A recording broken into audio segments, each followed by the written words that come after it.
巴黎華人普遍感覺到近呢幾年嚟，法國嘅排外意識越嚟越明顯。法國報章話，法國政府本來預計93年法國嘅經濟成長率會達到1.5%以上，但係從現時嘅形勢嚟睇，93年經濟成長極可能唔會達到呢個水平。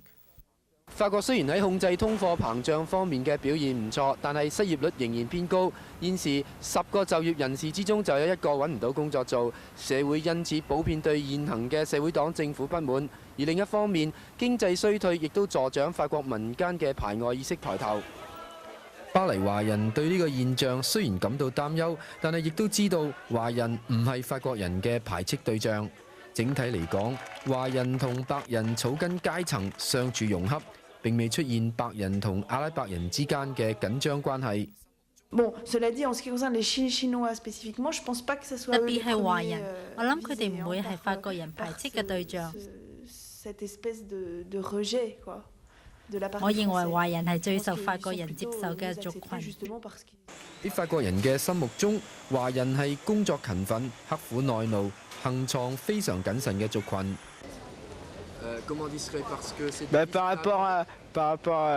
同其他外僑比較，華人實在太過有所保留啦。佢哋唔出聲㗎，佢哋幾友善啦，啲功夫又交到足，好賣力㗎。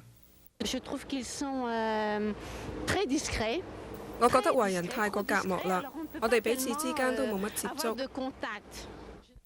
有啲法國人指出，華人自成一個世界，並唔積極同法國人溝通，彼此之間冇乜文化交流。我覺得實在好遺憾，華人並冇向我哋介紹更多中國文化傳統。除咗中國廚藝之外，我哋實在對華人認識唔多。喺法國，華人普遍覺得喺就業方面有好大嘅局限。巴黎嘅地方呢，即係我諗唔似美國嗰邊啦，即係比較保守啲啦。啲法國人呢，就對啲外國人就係唔係好容易接受嘅。因為法國本身佢哋就業機會好少，一般嘅法國人嘅習慣呢，好嘅位佢哋亦都係有一個即係裙帶關係喺度嘅。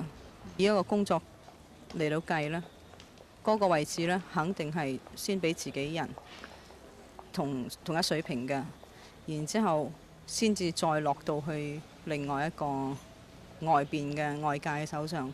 如果你想揾到即係喺度即係喺啲法國人嗰啲地方咧揾到嘢就特別難，又要報工票，又要咩申請啲紙張啊，申請嗰啲證件啊，好難，非常之難。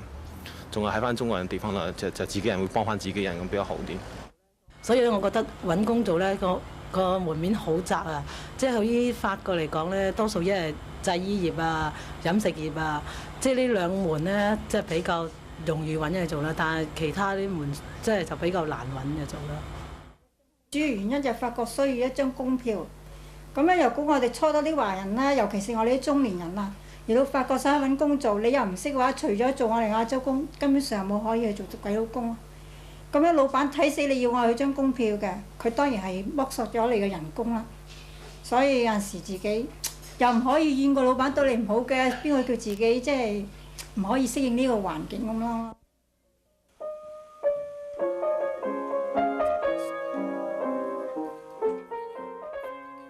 正如所有海外華人第一代移民一樣，法國嘅華人都將希望寄託喺土生同土長嘅子女身上，為佢哋提供更好嘅教育條件，等佢哋能夠完全融入法國社會，將來唔只可以喺法國社會立足，而且仲有機會出人頭地。